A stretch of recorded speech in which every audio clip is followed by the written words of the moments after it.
ముఖ్యమంత్రి కార్యాలయంలో వండి వడ్డించి వార్చే పనికిమాలిన స్టోరీలు, ఒక్కటి కూడా రాష్ట్ర ప్రజలకు పనికొచ్చే కథనం లేదు. పనికిమాలిన స్టోరీలతో 2 ఏళ్ళు టైంపాస్ చేస్తూ ఉన్నాడు. నేను అడుగుతా ఉన్నా ఆయనని, రేవంత్ రెడ్డిని, 1 కాదు 2 కాదు, ఇంకో 1000 వేసుకో, నీ సిట్టులు చిట్టీలు ఇంకో 1000 వేసుకో, ఏం ఫరక్ పడదు. మేము మాత్రం నీ కొద్దిగా ఉంటే కొన్ని రోజులు శునకానందం ఉంటుంది, కానీ మేము మాత్రం నేను వదిలిపెట్టం. బీఆర్ఎస్ ఇవాళ తెలంగాణ ప్రజల గొంతుక, ప్రధాన ప్రతిపక్ష పార్టీ. మీరు ఎన్నికల్లో ఆనాడు మమ్మల్ని ఓడించడానికి అడ్డమైన మాటలు చెప్పి, అడ్డగోలు హామీలు ఇచ్చి, అందమైన అబద్ధాలను 6 గ్యారంటీ కార్డుల రూపంలో ప్రచురించి ఆ రోజు ప్రజలను ఏదైతే బురిడి కొట్టించినారో, మేము ప్రజల తరపున గట్టిగా మాట్లాడుతున్నాం అనేది నీ బాధ. ఇవాళ ఎట్లా ఉన్నదంటే నీ వ్యవహారం, రేవంత్ రెడ్డి గారు, అదృష్టం అందలం ఎక్కిస్తే బుద్ధి మాత్రం ఇంకా బురదలనే ఉన్నది రేవంత్ రెడ్డిది. రాజకీయంగా ఇంకా కూడా ఆయనకు జ్ఞానం రాలే, ముఖ్యమంత్రి అన్న సోయి లేదు. తెల్లారి లేస్తే కేసీఆర్ గారిని తిట్టడం, మా పార్టీ నాయకులను తిట్టడం, పనికిమాలిన బూతులు మాట్లాడడం, పనికిమాలిన పని చేయడం తప్ప. అందుకే అంటున్నా నేను, అదృష్టం అందలం ఎక్కించిన బుద్ధి మాత్రం బురద బుద్ధే రేవంత్ రెడ్డిది. అందుకే ఈ దిక్కుమాలిన పనులు చేస్తూ ఉన్నాడు. 2 సంవత్సరాల నుంచి సాగదీస్తున్నాడు ఫోన్ ట్యాపింగు. నేను ఇవాళ అడుగుతా ఉన్నా రేవంత్ రెడ్డిని, ఎందుకు ఒక్క అధికారి కానీ, ఒక్క మంత్రి కానీ, లేదా స్వయంగా హోంమంత్రి ముఖ్యమంత్రిగా ఉన్న ఈ రాష్ట్రంలో ఒక్క అఫీషియల్ ప్రెస్ మీట్ ఎందుకు ఉండదండి ఫోన్ ట్యాపింగ్ మీద? ఒక్కరు బయటకు వచ్చి ఎందుకు మాట్లాడరు? ఎన్ని రోజులు లీక్ల మీద బతుకుతావు? జరిగింది తప్పు అంటున్నావు, ఏం తప్పు జరిగింది చెప్పు. ఇంకెన్ని రోజులు లీక్ల మీద బతుకుతావు? ఎన్ని రోజులు లీకులు ఇచ్చుకుంటా, ఫలానా వల్లదైంది, ఇదైంది, అల్లమైంది, బెల్లమైంది, పనికిమాలిన లీకులు తప్ప ఒక్క అధికారిక ప్రెస్ మీట్ ఈరోజు వరకు ఉందా? సిట్టు కానీ, ఇంకోటి కానీ, లేదా మంత్రులు కానీ, ముఖ్యమంత్రి కానీ ఒక్క మాట అధికారికంగా చెప్పిన పాపన వినరా? ఏంది ఫోన్ ట్యాపింగ్? ఎవరి ఫోన్ ట్యాపింగ్? ఎక్కడ ఫోన్ ట్యాపింగ్? ఏం జరిగింది? రాజకీయ వేధింపులకు ఇంకా విచిత్రం ఏంటంటే, హరీష్ రావు గారి మీద కుట్ర, ఎవరో ఒక ఆయన సిద్దిపేటలో ఆయన మీద రాజకీయ ప్రత్యర్థిగా ఉన్న ఆయనతోని కేసు పెట్టించారు. పెట్టిస్తే హరీష్ రావు గారు న్యాయస్థానాన్ని ఆశ్రయించినారు, హైకోర్టు పోయినారు. హైకోర్టు కొట్టేస్తే ముఖ్యమంత్రి గారు ఆయన ఆరాటం ఎట్లాంటిదంటే హరీష్ రావు గారిని జైలుకు పంపాలని సుప్రీంకోర్టుకు పంపించినాడు ఈ కేసును. హైకోర్టు కొట్టిస్తే ప్రభుత్వ పైసలతోని, ప్రభుత్వమే పెద్ద న్యాయవాదులు గంటకు ₹1 కోటి తీసుకునే న్యాయవాదులను పెట్టి ప్రజల పైసలతోని సుప్రీంకోర్టుకు పోయినాడు. సుప్రీంకోర్టు కూడా కొట్టేసింది. అయినా నీకు సిగ్గు రాలేదా? ఈ కేసులో ఏం లేదు, విచారణార్హం కాదు ఈ కేసు అని, ఈ ఫోన్ ట్యాపింగ్లో పసలేదు హరీష్ రావు గారి మీద అని చెప్పి సుప్రీంకోర్టు కొట్టేసినాక కూడా, సుప్రీంకోర్టు కంటే కూడా నీ సిట్టు నీ చిట్టి పెద్దదా? అసలు ఏమైనా ఇంగితం ఉందా ఈ ముఖ్యమంత్రికి కానీ ప్రభుత్వానికి కానీ? వాళ్ళ బాధ అంతా ఒకటే. నిన్న ఉదయం హరీష్ రావు గారు డీటెయిల్డ్గా ప్రెస్ మీట్ పెట్టి రేవంత్ రెడ్డి బావమరిది కుంభకోణం బయటపెట్టిండు.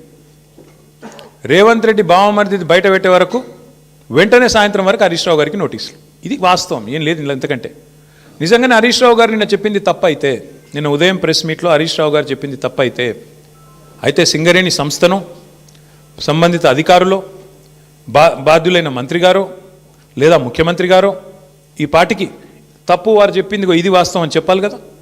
చెప్పారా? 24 గంటలు అయిపోయింది. ఎందుకు మాట్లాడట్లేదు?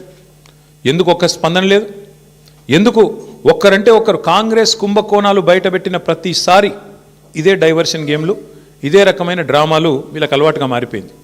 సింగరేణి టెండర్లలో ఇవాళ నేను ఆధారాలతో సహా మీ ముందు బయటపెట్టబోతా ఉన్నా. స్పష్టంగా రేవంత్ రెడ్డి గారి బావమరిది కోసం ఆయనని కింగ్ పిన్గా చేసి, సృజన్ రెడ్డి అనే వ్యక్తిని కింగ్ పిన్గా చేసి, ఆయన చుట్టూ ఇవాళ మొత్తం ఆ టెండర్లన్నీ రిగ్గింగ్ చేసి మొత్తానికి 9 టెండర్లు ఇప్పటికే పూర్తి చేసినారు. మీకు ఈ విషయంలో ఒక చిన్న అవగాహన ఉండాలి కాబట్టి ఒక చిన్న విషయం చెప్తాను. మేము గతంలో దాదాపు 10 ఏళ్ళు అధికారంలో ఉన్నాం. సింగరేణి సంస్థలో కేసీఆర్ గవర్నమెంట్ ఉన్నప్పుడు ఎన్నడూ రాజకీయ జోక్యం లేదు, ఎన్నడూ ఇట్లాంటి దిక్కుమాలిన కార్యక్రమాలు లేవు, ఈ పైసల ఆలోచన లేదు. అందుకే నీట్గా కంపెనీ నడిచింది. వేలాది మంది కార్మికులకు అద్భుతమైన బోనస్లు ఇచ్చినాం, 30%, 35% బోనస్లు ఇచ్చినాం. సంస్థ బాగు కోసం ఆలోచించినాము, సంస్థను లాభాల్లోకి తీసుకొని పోయే ప్రయత్నం చేసినాం. వేల మంది కార్మికుల వాళ్ళని సంరక్షించడం, వాళ్ళకి ఇచ్చిన వాగ్దానాలు నెరవేర్చడమే లక్ష్యంగా మేము పనిచేసినాం. అందుకే ఆ రోజు సింగరేణి సంస్థలో ఏదైనా టెండర్ పిలిస్తే ఎస్టిమేటెడ్ వాల్యూ కంటే మైనస్లో పోయేది టెండర్. ఎస్టిమేటెడ్ వాల్యూ ₹100 అయితే -10, -20 అంటే కాంపిటీషన్ ఉండేది. కాంట్రాక్టర్లు ఒకరితోనొకరు పోటీపడి మైనస్లో బిడ్ చేసిన పరిస్థితి, దేశవ్యాప్తంగా కాంట్రాక్టర్లు పార్టిసిపేట్ చేసిన పరిస్థితి. వీళ్ళు సింగరేణిని ఒక బంగారు బాతులాగా చూసి దీనిలో ఎట్లా డబ్బులు సంపాదించాలని ఆలోచన చేసి ఒక కొత్త విధానం, ఒక కొత్త నిబంధన తీసుకొని వచ్చినారు. ఆ నిబంధన ఏందయ్యా అంటే, ఎందుకంటే సింగరేణి దక్షిణ భారతదేశంలోనే అతిపెద్ద కోల్ బ్లాక్, భారతదేశంలోనే అతిపెద్ద కోల్ బ్లాక్స్లో ఒకటి.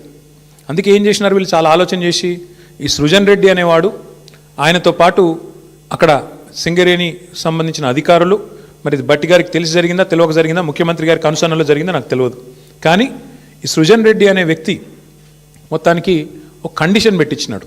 ఏమని? ఖచ్చితంగా ఇప్పుడు ఉదాహరణకు మీరు తెలంగాణలో ఉన్నారు, ఎక్కడో జార్ఖండ్లో కోల్ బ్లాక్ ఉంది, మీకు కంపెనీ ఉంది, మీ కంపెనీకి అర్హతలు ఉన్నాయి, వాళ్ళు టెండర్ పిలిచారు, మీరు డైరెక్ట్గా ఆన్లైన్ టెండర్ వేయచ్చు. ఇవాళ రేపు మొత్తం ₹1,00,000 వరకు కూడా ఆన్లైన్ టెండరే కదా ఇవాళ. 1,00,000 దాటింది అంటే ఈ టెండర్, ఈ ప్రొక్యూర్మెంటు, ఈ టెండర్. అట్లాంటప్పుడు 1,000 కోట్లు 100 కోట్లతో ముడిపడ్డ కోల్ బ్లాక్లలో వీళ్ళు ఎంత పనికిమాలిన నిబంధన పెట్టారంటే, మీరు బిడ్ చేయాలంటే, మీరు పార్టిసిపేట్ చేయాలంటే, టెండర్లో మీరు ఇక్కడ బిడ్ వేయాలి అంటేనే మీరు సైటుకు స్వయంగా వచ్చి సైటు విజిట్ చేసినట్టు సర్టిఫికేట్ తీసుకోవాలి సింగరేణి దగ్గర అని పెట్టినారు. అంటే దీని ఉద్దేశం ఏంది? ప్రపంచంలో ఇప్పుడు ఆస్ట్రేలియా వాడు ఉంటాడు, అమెరికా వాడు ఉంటాడు, వాడు సింగరేణి బిడ్లో పార్టిసిపేట్ చేయాలంటే వాడు స్వయంగా రావాలా, వచ్చి సింగరేణి అధికారులను కాలు పట్టుకొని, వాళ్ళని వేలు పట్టుకొని బతిమలాడి ఆ సర్టిఫికేట్ తీసుకోవాలి, సైట్ విజిట్ చేసినా అని. వీళ్ళు ఏం చేస్తున్నారు? సైట్ విజిట్కి రాగానే ఆ కంపెనీ పేరు, మేనేజింగ్ డైరెక్టర్ పేరు, CEO పేరు, ఫోన్ నంబరు అన్నీ రాసుకుంటున్నారు. రాసుకొని సుజన్ రెడ్డి స్వయంగా బెదిరిస్తున్నాడు ఫోన్ చేసి, నేను ముఖ్యమంత్రి బామ్మర్ది మాట్లాడుతున్నా, మీరు ఇందులో పాల్గొనొద్దు అని బెదిరిస్తున్నాడు. వినలేదనుకో, మేము వేస్తామా, మాకు సీనియారిటీ ఉందంటే వెంటనే ఏం చేస్తున్నారు?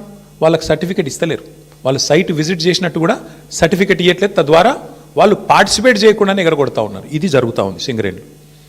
ఇప్పుడు నైనీ కోల్ బ్లాక్ ఏదైతే నిన్న బట్టి విక్రమార్క గారు రద్దు చేశారో, ఆ రద్దు వెనుక ఉన్నది కూడా వాటాల పంచాయతీ మీకు తెలుసు. అట్లాగే ఈరోజు సింగరేణిలో జరుగుతున్నది కూడా అచ్చంగా ఇదే ఆధారంగా, ఇదే పద్ధతుల్లో ఏం జరిగింది అంటే, ఇప్పుడు నేను చదివినిపిస్తాను, మీరు వినండి. ఇది కొత్తగా ప్రారంభమైంది కాదు. రేవంత్ రెడ్డి గారి గవర్నమెంట్ రాగానే, కాంగ్రెస్ గవర్నమెంట్ రాగానే ఈ దోపిడీ స్టార్ట్ అయింది. ఎప్పుడు స్టార్ట్ అయింది? ఫిబ్రవరి 24 నుంచి స్టార్ట్ అయింది. ఫిబ్రవరి 20 రోజు ఎంక్వైరీ డేటు, ఒక 385 కోట్లది టెండర్ పిలిచిండ్రు. అప్పుడు ఇంకా ఈ సైట్ విజిట్ పెట్టినట్టు లేరు, అందుకే అప్పుడు కూడా లెస్లనే పోయింది. తర్వాత ఇంకొక టెండర్ పిలిచిండ్రు మేలో, అది కూడా లెస్లనే పోయింది. Godavari Khani RGOC1, RGOCP3 mine, ఈ రెండు కూడా ఇంకా అప్పటికి దిక్కుమాలిన దంద మొదలు కాలే. ఆడికెళ్ళి మొదలైంది కథ. ఎప్పుడు? 24కి వెళ్ళి 24 జూన్కి వెళ్ళి మొదలైంది. ఫస్ట్ టెండర్ ఎప్పుడు స్టార్ట్ అయిందంటే, విక్రమ్ రెడ్డి అన్నట్టు ఆయన కాంట్రాక్టరు, తర్వాత సృజన్ రెడ్డి, దీక్షిత్ రావు, G వెంకటేశ్వర్ రెడ్డి, తర్వాత CH సుశాంత్, సుధీర్ హీరాలాల్ ధోలు, వీళ్ళందరూ కలిసి రింగ్ అయ్యి మొత్తానికి ఇప్పటికీ 7 టెండర్లు అన్నీ కూడా ఎక్సెస్ బేసిస్లో ఇదే సైట్ విజిట్ సర్టిఫికేషన్ అనే అడ్డమైన నిబంధన పట్టుకొని, అంటే కాంట్రాక్టర్ సైట్కు రావాలి, వస్తేనే సింగరేణి సర్టిఫికేట్ ఇస్తుంది. తప్పన కాంట్రాక్టర్ నేను బిడ్ వేస్తా అంటే సర్టిఫికేట్ ఇయ్యేది. సృజన్ రెడ్డి ఫోన్కు ఆయన బెదిరింపులకు లొంగకపోతే వినకుండా ఎక్సెస్, ఇప్పటికీ గతంలో -10, -22లో పోయిన టెండర్లు ఇవాళ డైరెక్ట్గా సృజన్ రెడ్డి కంపెనీకి 207 కోట్ల కాంట్రాక్టు +12%కి వచ్చింది. శోధా కన్స్ట్రక్షన్స్ అనే కంపెనీ సృజన్ రెడ్డిది, అలా భార్య పేరు ఉంటుంది అందులో. ఇది వాస్తవమా కాదా దయచేసి మీరు తెలుసుకోండి, కాపీ కూడా మీ అందరికీ ఇస్తాను, మీరు కూడా తెలుసుకోవచ్చు. అట్లాగే వీళ్ళందరూ ఇప్పుడు GVR, CH సుశాంత్, దీక్షిత్, ఇదంతా ఒక రింగు ముఠా. ఇది ఈ ముఠాకి నాయకుడు సృజన్ రెడ్డి, రేవంత్ రెడ్డి బావమర్ది, వీళ్ళందరూ కలిసి వేసిన రింగు టెండర్లు. ఇది నిన్న హరీష్ రావు గారు బయట పెట్టిండు. ఏమన్నాడు హరీష్ రావు గారు నిన్న? నైని ఒక్కటే రద్దు చేస్తే సరిపోదు బట్టి గారు, మరి నీకు తెలియకుండా జరుగుతున్నాయి ఇవన్నీ, ఇవి కూడా రద్దు చేస్తావా లేదా అన్నాడు. దాంతోనేంది ప్రభుత్వం లిక్కిపడ్డది. ఓహో, మా దొంగతనం బయటపడుతుంది కాబట్టి ఏం చేయాలి? హరీష్ రావుకు నోటీసు, నేను సాయంత్రం నోటీసు, పొద్దున ఎంక్వైరీ. ఇది మొదటిసారి కాదు, 1000 కోట్లకు పైగా సివిల్ సప్లై స్కామ్ జరిగిందని బయట పెట్టంగానే అప్పుడు ఇట్లనే డైవర్షన్. మూసీ 1,50,000 కోట్ల కుంభకోణం బయట పెట్టంగానే అప్పుడు ఇట్లే డైవర్షన్. కొడంగల్లో అల్లుడు గారి ఆమ్యామ్య లగచర్ల భూములు కొట్టేస్తున్నాడు, అల్లుడు గారి కోసం ఆయన మ్యాక్స్ బిఎన్ అనే ఫార్మా కంపెనీ కోసం అనగానే అప్పుడు గిట్లనే మా నరేందర్ రెడ్డిని తీసుకుపోయి 37 రోజులు జైల్లో పెట్టిండ్రు. ఆయనతో పాటు రైతులను జైల్లో పెట్టిండ్రు. తర్వాత విద్యుత్ కుంభకోణం, కాళేశ్వరం కమిషను, ఫోన్ ట్యాపింగు, గొర్రెల సాము, ఫార్ములా ఈ, మన్ను మశానం అని ఫోన్ ట్యాప్, మొత్తానికి 2 years టైంపాస్ వ్యవహారం తప్ప ఒక్కటంటే ఒక్కటి ఈరోజు వరకు రుజువు చేసింది లేదు, పీకింది లేదు. అయినా ఇంకోటి వీళ్ళు మర్చిపోతున్నారు. హరీష్ రావు గారు అంటే ఎవరు? హరీష్ రావు గారు మీ మొత్తం క్యాబినెట్నే, అసెంబ్లీలోనే ఫుట్బాల్ ఆడుకున్నాడు కదా. మీకు సబ్జెక్ట్ రాదు, మీకు తెలియదు, పీకది. ఆయనతోనే అసెంబ్లీలోనే అందరి ముంగట్నే తిట్లు పడ్డారు మీరు. 8 మంది మంత్రులు దెబ్బలు పడ్డారు మీరు. అట్లాంటి ఆయన ఇయ్యాలన్నట 5-6 పోలీసు అధికారుల మీద కూర్చోబెడితే ఏం ఫరక పడుతుంది? మీ మంత్రులనే ఫుట్బాల్ ఆడిండు, ఈ పోలీసు అధికారులు ఎంత అండి నాకు అర్థం కాదు. చేయని తప్పుకు ఏదో పనికి మళ్ళీ కేసు పెట్టి ఇబ్బంది పెడతాం అనుకుంటే భయపడతామా? ఎవరు భయపడతారు? ఎందుకు భయపడతాము? అయినా సాక్షాత్తు సుప్రీంకోర్టు చెప్పింది కదా, ఫోన్ ట్యాపింగ్ కేసులో పసలేదు, ఏదో పనికిమాలిన కేసు అని కొట్టేస్తే సిగ్గులేదా రేవంత్ రెడ్డి? బుద్ధి జ్ఞానం ఉందా అసలు నీకు? ఇట్లా చేయొచ్చునా?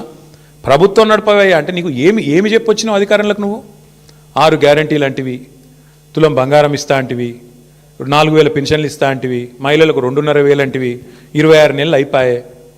అది చెప్పే ముఖం లేదు, అది చెప్పే తెలివి లేదు. అందుకే కవర్ ఏం చేయాలి? ఇట్లనే మీడియాను మేనేజ్ చేసుకోవాలి, మీడియా వాళ్ళ ఇళ్ళకు న్యూ ఇయర్స్కు కాలు మొక్కాలి, వాళ్ళను ప్రసన్నం చేసుకోవాలి, అడ్డమైన రాతలు వాళ్ళతో రాయించుకోవాలి.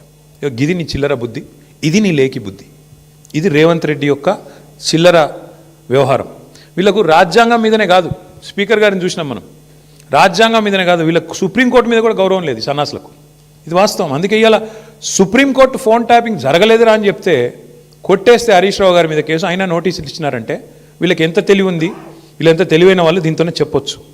ఇంకొక మాట కూడా నేను చెప్తా ఉన్నా ఇవాళ రేవంత్ రెడ్డికి, ఇంకో 1000 సీట్లు వేసుకో, ఏం చేసుకుంటావో చేసుకో, మా నాయకులందరికీ నోటీసులు ఇచ్చుకో, ఏమన్నా చేసుకో, భయపడం. బీఆర్ఎస్ తెలంగాణ ప్రజల గుండె చప్పుడు, తెలంగాణ ప్రజల గొంతు బీఆర్ఎస్, తెలంగాణ ప్రజల బలం, గలం, తెలంగాణ దళం, కేసీఆర్ బృందం బీఆర్ఎస్. మేము ఎవ్వరికి భయపడం, బరాబర్ కొట్లాడతాం. నీ కాంగ్రెస్ పార్టీని, నీ ప్రభుత్వాన్ని అంతు చూసేదాకా ప్రజల తరపున నిలదీస్తూనే ఉంటాం. నువ్వు ఎన్ని విచారణలనే చేసుకో, ఎన్ని రకాలుగా మా వాళ్ళని వేధిస్తున్నావు, ఈ వేదిక మీద కూర్చున్న వాళ్ళందరికీ తెలుసు. అందరికీ ఏదో రకంగా వేధింపులు, రకరకాలుగా చిల్లర పనులు చేస్తూనే ఉన్నారు. ఇంకా ఇప్పుడు ఈ అందానికి ఇప్పుడే చూసిన ఇక్కడికి వచ్చేటప్పుడు కేసీఆర్ గారికి నోటీస్ ఇస్తారట, ఏది ఈ లొటపీస్ కేసులో. ఇచ్చుకో, ఏం చేసుకుంటావో చేసుకో, ఏం భయపడం. ఏం చేసుకుంటావో, ఎన్ని అడ్డమైన స్టోరీలు నడిపించుకుంటావో, ఎన్ని కథనాలు వడ్డించి వారుస్తావో వార్చు, ఏం భయపడం. అన్నీ ఎదుర్కొంటాం. దేశంలో ఇంకా న్యాయం, ధర్మం ఉంది, న్యాయస్థానాలు ఉన్నాయి, వాటి మీద మాకు గౌరవం ఉంది. తప్పకుండా నీలాంటి దుర్మార్గులతో ఎట్లా కొట్లాడాలో అట్లా కొట్లాడతాం. కానీ ఇక్కడ ఈ మొత్తం కేసులో ప్రధాన దోషి ఇవాళ ముఖ్యమంత్రి బావమరిది. మొత్తం ఈ కోళ్ళు కుంభకోణంలో, సింగరేణి కుంభకోణంలో ప్రధాన ముద్దాయి సింగరేణిలో ఇవాళ మొత్తం king pin, ring master Srujan Reddy అని ముఖ్యమంత్రి బావమరిది. ఇదివరకు అమృత్ స్కామ్లో కూడా ఈ ముద్దాయే భాగస్వామి, ఇప్పుడు కూడా ఈ సింగరేణిలో కూడా ఆయనే ఉన్నాడు.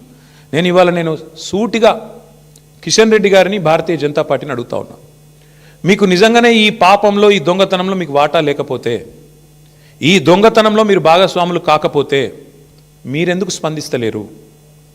సింగరేణి అంటేనే ప్రభుత్వ రంగ సంస్థ, 51% రాష్ట్ర ప్రభుత్వానిది, 49% కేంద్ర ప్రభుత్వానికి వాటా. మరి మీకు ఇలా వాటా లేదా?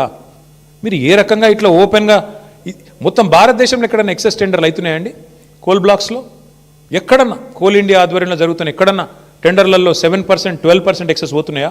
మరి ఎక్కడ లేని సింగరేణిలో పోతున్నాయంటే, ఎక్కడ లేని సర్టిఫికేట్, విజిట్ సైటేషన్ సర్టిఫికేట్ అనేది సింగరేణిలో పెట్టిరంటే, ఇవన్నీ చూస్తూ కూడా coal minister, central cabinet minister Kishan Reddy గారు నిర్లిప్తంగా ఉన్నారు, మౌనంగా ఉన్నారంటే ఏమనుకోవాలి మేము? ఈయనకు కూడా ఇలా వాటాలు ముడుతున్నాయనా, ఇద్దరు కలిసి పంచుకుంటున్నారనా ఏమనుకోవాలి? అందుకే మేము డిమాండ్ చేస్తూ ఉన్నాం, సిట్టింగ్ సుప్రీంకోర్టు జడ్జితో కానీ, సిట్టింగ్ హైకోర్టు జడ్జితో కానీ వెంటనే ఒక కమిషన్ వేయండి, విచారణకు ఆదేశించండి అని చెప్పి coal minister, cabinet minister Kishan Reddy గారిని మేము డిమాండ్ చేస్తూ ఉన్నాం.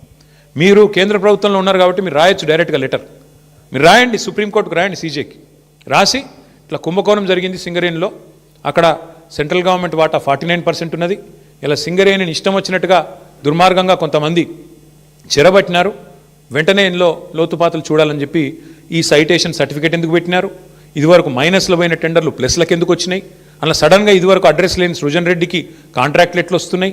ఇవన్నీ బయటపడాలంటే, దొంగలు దొరకాలంటే సిట్టింగ్ జడ్జితో, సుప్రీంకోర్టు సిట్టింగ్ జడ్జితో న్యాయ విచారణ జరగాలి అని మేము డిమాండ్ చేస్తూ ఉన్నాం మా పార్టీ తరఫున. అట్లాగే ఇవాళ రాష్ట్రంలో పరిస్థితులు నాకంటే బాగా మీకు తెలుసు. ఏ ఒక్క వర్గం కూడా పేపర్ తీస్తే ఏ ఒక్క వర్గం కూడా సంతోషంగా లేదు. ఎక్కడ వాళ్ళు అక్కడ రైతులు రైతు బంధు కోసం ఎదురు చూస్తూ ఉన్నారు.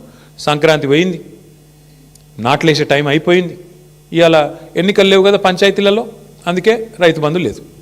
ఇవాళ మళ్ళీ చీరలు వచ్చే కార్యక్రమం స్టార్ట్ చేసారట పట్టణాలలో. అంటే ఓట్లు తప్ప, రాజకీయ యావ తప్ప నీకు వేరే ఏది కూడా పట్టి లేదు. నేను ఇంకోటి అడుగుతున్నా, మేము 1000 సీట్లు ఎదుర్కొంటాం, 1000 ఎన్నేస్తావో వెయ్యి. కానీ నేను రేవంత్ రెడ్డిని నేను అడుగుతున్నా, మరి మీ సంగతి ఏంది? మీ దండుపాలెం ముఠా, మీ అలీబాబా అరడజన్ దొంగల సంగతి ఏంది? మీ రెవెన్యూ మినిస్టర్ పొంగులేటి శ్రీనివాసరెడ్డి, ఆయన కొడుకు, రెవెన్యూ మినిస్టర్ కొడుకు 100 మంది గుండగాలను వేసుకొని ప్రైవేటు వ్యక్తుల భూముల్లో జొరబడుతున్నాడు. దాని మీద ఏవా సిట్టు? దాని మీద ఉండదా విచారణ?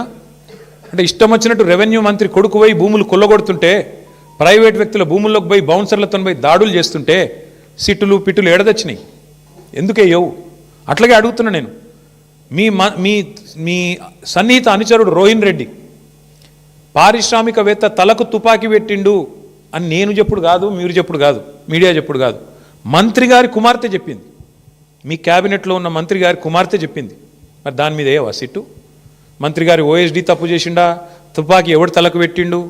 మంత్రి గారు ఓఎస్డీ పెట్టిండా, లేకపోతే సీఎం బ్రదర్ లాంటి రోహిన్ రెడ్డి పెట్టిండా? దాని మీద ఉండదా సిట్టు? అట్లాగే నిన్నగాక మొన్న ఏఐసిసి సెక్రటరీ 8 కోట్ల రూపాయలు ఇవ్వకపోతే నీ కాంట్రాక్ట్ ఆపేస్తా అని చెప్పి కాంట్రాక్టర్ని బెదిరిస్తే ఆయన పోయి పోలీస్ స్టేషన్లో కంప్లైంట్ ఇచ్చిండు. భ్రమరాంబిక అనేది ఉంది ఏజెన్సీ, అలంపూర్ భ్రమరా. మరి దాని మీద ఉండదా సిట్టు? దాని మీద వస్తలేదా నీ చేయిలు? అట్లాగే నీ బామ్మర్ది మీద వేస్తావా సిట్టు? అంటే ఇక సిట్టులు పిట్టులు ఈ డ్రామాలు ఓన్లీ బీఆర్ఎస్ని టార్గెట్ చేసుకుంటేనే వేయాలి. బీజేపీని ముట్టవు, మీ కాంగ్రెస్ వాళ్ళను అసలు ఇన్ని కుంభకోణాలు డైరెక్ట్గా బహిరంగంగా బద్దలవుతుంటే దాని మీద సిట్లు ఉండవా? అంతెందుకు నేను ఇంకోటి అడుగుతున్నా, మరి ఒక మీడియా సంస్థ ఏదో కథనం వేస్తే దాని మీద సిట్టేసి 3 జర్నలిస్ట్ని అరెస్ట్ చేసినావు కదా, మరి ఇంకో మీడియా సంస్థ చెప్తున్నది సేమ్ మాట చెప్పింది. ఇంకో మీడియా సంస్థ అయితే ఇంకా దారుణంగా మాట్లాడింది. బట్టి విక్రమార్కనే ఇలా పాత్ర పోషించిండు, ఆయననే మొత్తం టెండర్లు రిగ్ చేసిండు నైనిలా అని ఓపెన్గా ఒక మీడియా సంస్థ రాసింది. మరి వాళ్ళ మీద ఎందుకో ఉండదు యాక్షను? వాళ్ళ మీద ఉండదా సిట్టు? అంటే పగబడితే కూడా ఓన్లీ తెలంగాణ జర్నలిస్టులను పగబట్టాలా? ఓ 2 బీసీ బిడ్డలు, ఒక ఎస్సీ బిడ్డ, 3 జర్నలిస్టులు, వాళ్ళని మాత్రం లోపలేయాలా? యాజమాన్యాలను ముట్టవు, నీకు ఆ ధైర్యం లేదు. వాళ్ళని మాత్రం ఎవరైతే అసలు దొంగలు ఉన్నారో వాళ్ళని ముట్టుకునే ధైర్యం లేదు నీకు. ఇవన్నీ ప్రజలు చూస్తలేరు అనుకుంటున్నావా? నేను ఒకటే అంటా ఉన్నా, నువ్వు ఏమన్నా చేసుకో రేవంత్ రెడ్డి, ఒకటి మాత్రం పక్కా, నిన్ను మాత్రం వదిలిపెట్టం.